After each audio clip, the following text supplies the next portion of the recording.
నమస్తే, నేను అంకిత. విజయ్ దేవరకొండ రీసెంట్గా ఒక పోస్ట్ని అయితే రిలీజ్ చేశారు. VD12 ఫస్ట్ లుక్ని అయితే రిలీజ్ చేశారు. దాంట్లో ఆయన హెయిర్ స్టైల్ వచ్చేసి డిఫరెంట్గా ఉంది. అయితే ఈ మూవీ 28 మార్చ్ 2015లో రిలీజ్ కాబోతుంది అని తెలుస్తుంది.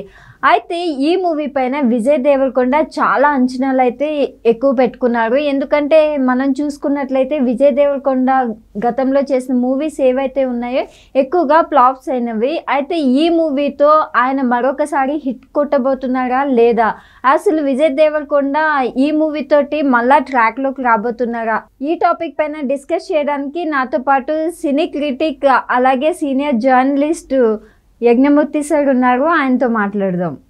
Hi sir. హాయ్ అంకిత. సార్, ఇప్పుడు చూస్తే విజయ్ దేవరకొండ ఫస్ట్ లుక్ అయితే విడుదల చేశారు. అసలు డిఫరెంట్గా ఉన్నారనమాట. అంటే ఎవరు ఊహించి ఉండరు ఆయన్ని ఆ లుక్లో చూడడం అనేది. అయితే అసలు VD12 మూవీ తోటి ఆయనకి మంచి సక్సెస్ రాబోతుంది. విజయ్ దేవరకొండ హోప్స్ అన్ని ఈ మూవీ పైనే ఉన్నాయి అని తెలుస్తుంది సార్. అంటే ఈ మూవీతో మళ్ళీ విజయ్ దేవరకొండ ట్రాక్లోకి రాబోతున్నారంటారా? అంటే ఇంతకుముందు విజయ్ దేవరకొండ ఏదైతే మూవీ రిలీజ్ అయిందో ఫ్యామిలీ స్టార్, అది చాలామందిని నిరుత్సాహానికి గురి చేసింది. కలెక్షన్స్ కూడా వాళ్ళు ఎక్స్పెక్ట్ చేసిన దానికి చూసుకుంటే చాలా ఫార్ అవే అన్నట్లు ఉండే అనమాట. అంటే ఎక్స్పెక్టేషన్స్ విజయ్ దేవరకొండ మీద ఎప్పుడు ఎక్కువగానే ఉంటున్నాయి.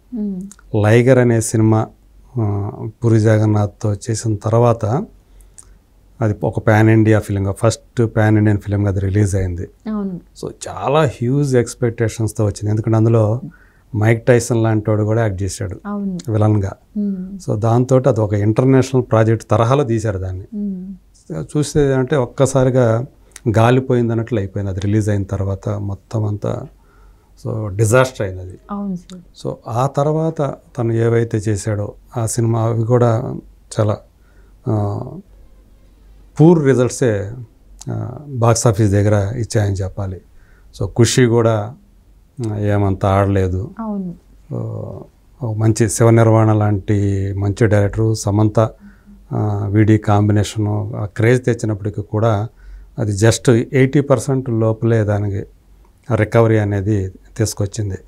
జనాలకి కూడా అంత అట్రాక్ట్ కాలేదు మూవీ. అవును.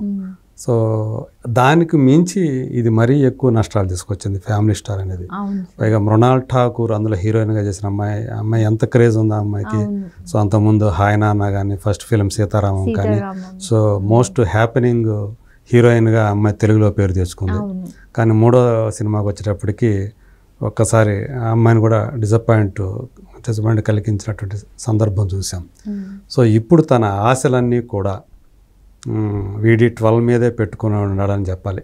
యాక్చువల్గా అతనికి 3 సినిమాలు ఇప్పుడు పైప్ లైన్లో ఉన్నాయి. VD12 తర్వాత 13th ఫిలిం ఒకటి, అది రవికిరణ్ కోలా అని చెప్పేసి, ఇది వరకు రాజావారు రాణిగారు అని చెప్పేసి, రాణిగారు రాజావారు. సో ఆ cinema director Ravikiran Kola. So ఆ సినిమాతోటే కిరణ్ అబ్బవరం హీరోగా ఎస్టాబ్లిష్ అయ్యాడు. సో మంచి పేరు తెచ్చుకున్నాడు. రైటర్గా కూడా రవికిరణ్ కోలా చాలా మంచి పేరు తెచ్చుకున్నాడు ఆ సినిమాతో. తను డైరెక్ట్ చేయకపోయినా కానీ ఆ తర్వాత అతను అశోకవరంలో అర్జున్ కళ్యాణ్ అని విశ్వక్సేన్ హీరోగా చేసినటువంటి సినిమా. ఒక కరోనా టైంలో ఒక పెళ్లి చూపులకు వెళ్ళినటువంటి ఒక బృందం పెళ్లి కూతురు ఇంటికి వెళ్ళి అక్కడ ఎలా చిక్కుకుపోయింది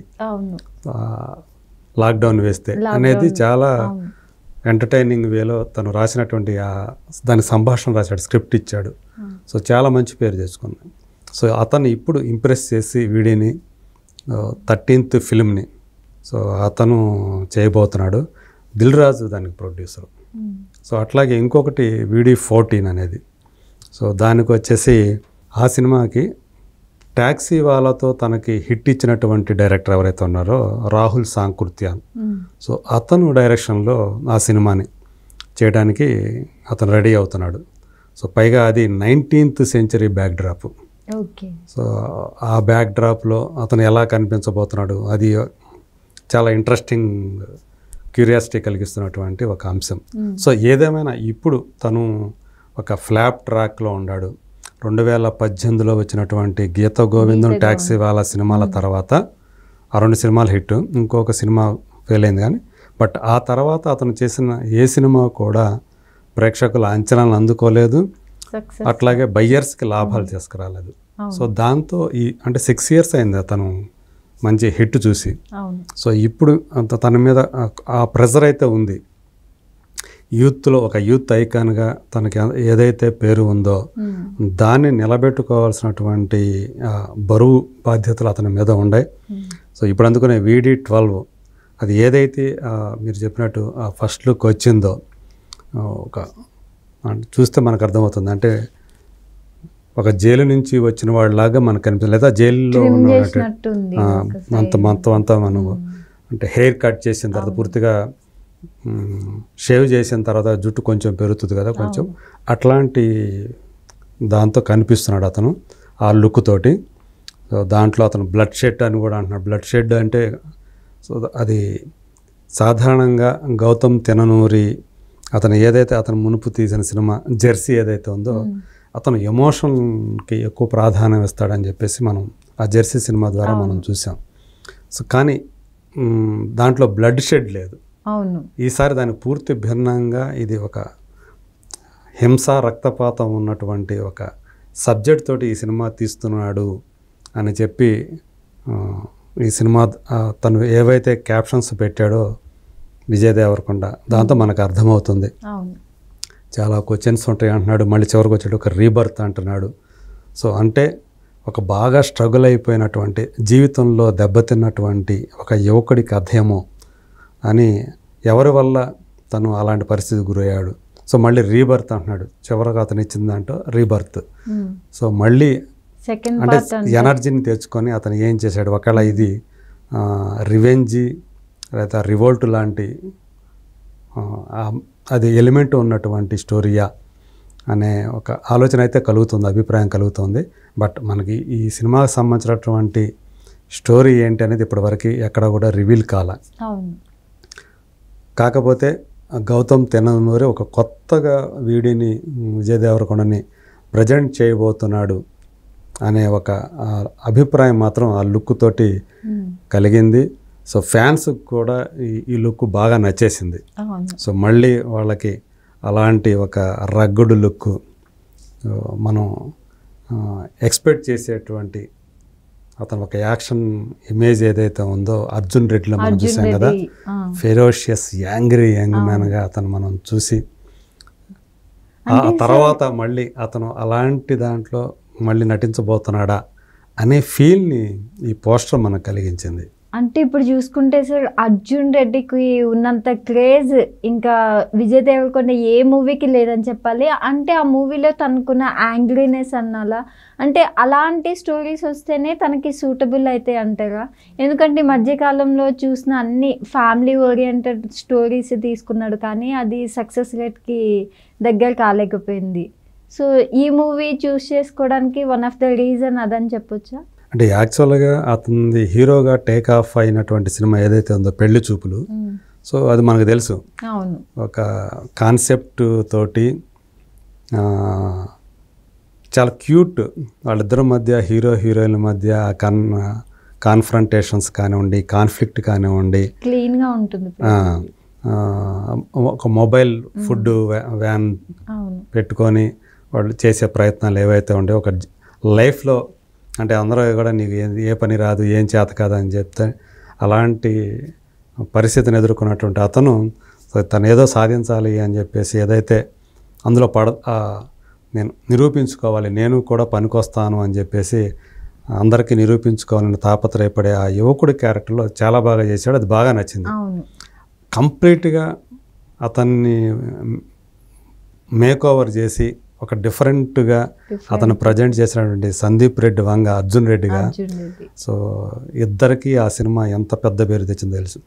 సో ఒక యూఫోరియా అప్పుడు యూత్లో ఆ సినిమా చూసి, సో అంటే ఒక చదువుకున్న అతను యూనివర్సిటీయో కాలేజీలో చదువుకున్న కుర్రాడు, అది కూడా వైద్య విద్యార్థి, అతనిలో ఉన్నటువంటి ఒక యాంగర్ మేనేజ్మెంట్ అనే ఒక పాయింట్ తోటి, సో కోపాన్ని కంట్రోల్ చేసుకోలేక అతను ఎలాంటి ఇబ్బందులు పడ్డాడు, అట్లాగే తన లవ్ లైఫ్కి ఎలా దూరం అయిపోయాడు అనే పాయింట్ని అతను డీల్ చేసిన విధానం అక్కడ అందులో విజయ్ దేవరకొండ చేసినటువంటి పర్ఫార్మెన్స్ అందరికీ బాగా నచ్చేసే. అందుకనే నిజానికి ఆ సినిమా ఎక్స్పెక్టేషన్స్ లేవు, పెద్దగా లేవు. కానీ పోస్టర్ చూసి మాత్రం ఏదో కొత్తగా రాబోతున్నారు. సినిమా చూసిన తర్వాత పిచ్చెక్కిపోయింది చాలామందికి. సో అలాంటి పెద్ద ఒక కల్ట్ ఫిలిం లాగా పేరు తెచ్చుకుంది. కానీ మళ్ళీ అలాంటి పేరు సంపాదించుకున్న హీరోతోటి పరశురామ్ అని ఒక డైరెక్టర్, గీత గోవిందం అనే ఒక కంప్లీట్ ఒక ఫ్యామిలీ స్టోరీతో సినిమా తీస్తే అర్జున్ రెడ్డి కంటే డబుల్ హిట్ అయింది అది. అర్జున్ రెడ్డి 30 కోట్లు చేస్తే అది ఏకంగా మోర్ దాన్ 70 crores సంపాదించి పెట్టింది గీత గోవిందం. సో వాళ్ళిద్దరి కెమిస్ట్రీ, రష్మిక మందనతోటి అతని రొమాన్స్ ఏదైతే ఉంటుందో, రొమాన్స్ అంటే రొమాన్స్ కదా అది. సో ఆ అమ్మాయి అతను దూరం పెడుతూ అతను తిడుతూ అట్లా ఉంటే ఆ అమ్మాయిని ఇంప్రెస్ చేయడానికి ఇతను పడే తిప్పలు ఇవన్నీ కూడా బాగా నచ్చేసి ఆ సినిమా అంత పెద్ద విజయాన్ని సాధించి పెట్టే. తర్వాత యాక్చువల్ దానికంటే ముందు తీసిన ట్యాక్సీ వాళ్ళ తర్వాత అది లేటుగా రిలీజ్ అయ్యి అది చిన్న బడ్జెట్తో తీసిన సినిమా, అది కూడా హిట్ అనిపించుకుంది. సో ఆ తర్వాత మనకు తెలిసిందే మళ్ళీ ఇంతవరకు అతని నుంచి మళ్ళీ హిట్ రాలేదు. సో ఇప్పుడు కరెక్ట్గా అంటే డియర్ కామ్రేడ్ లాంటి సినిమా చేశాడు, వరల్డ్ ఫేమస్ లవర్ లాంటి సినిమా చేశాడు, లైగర్లో పెద్ద యాక్షనే చేశాడు కానీ నచ్చల. ఎందుకంటే అతని క్యారెక్టరైజేషను, అతనికి ఏదైనా అతని నత్తి ఏదైతే పెట్టారో అది డిస్కనెక్ట్ అయిపోయారు ఆడియన్స్ అంతా కూడా. సో ఇప్పుడు మళ్ళీ ఈ సినిమాలు వచ్చిన తర్వాత ఫ్యామిలీ స్టార్ కానివ్వండి, ఖుషి కానీ వచ్చిన తర్వాత అవి కూడా ఎక్స్పెక్టేషన్స్కి రీచ్ కాలేదు. ఇప్పుడు ఈ VD12 అనేది ఆ ఎక్స్పెక్టేషన్స్ని అందుకుంటుంది అనే ఒక నమ్మకాన్ని సో అభిమానుల్లో కానివ్వండి, అతని శ్రేయోభిలాషుల్లో కానీ కలిగిస్తూ ఉంది. ఇండస్ట్రీ వర్గాలు కూడా సో ఈ పోస్టర్ వచ్చిన తర్వాత ఓకే మళ్ళీ వీడియో ఒక డిఫరెంట్ లుక్తో కనిపించబోతున్నాడు, ఈసారి మనకి మళ్ళీ హిట్ ట్రాక్లోకి వస్తాడు అనే నమ్మకాన్ని ఈ పోస్టర్ కలిగిస్తూ ఉంది అని చెప్తూ ఉన్నారు. సో మనకు కూడా అదే అభిప్రాయం కలుగుతుంది చూసిన తర్వాత, మళ్ళీ ఏదో సాధించబోతున్నాడు విజయ్ దేవరకొండ అని. సో మరి గౌతమ్ తెన్ననూరి అతన్ని ఎలా చూపిస్తాడు ఏంటి అనేది మనం చూడాలంటే వచ్చే సంవత్సరం మార్చి 28వ తేదీ వరకు ఆగాలి, వెయిట్ చేయాలంటారు. Okay, thank you sir. Thank you.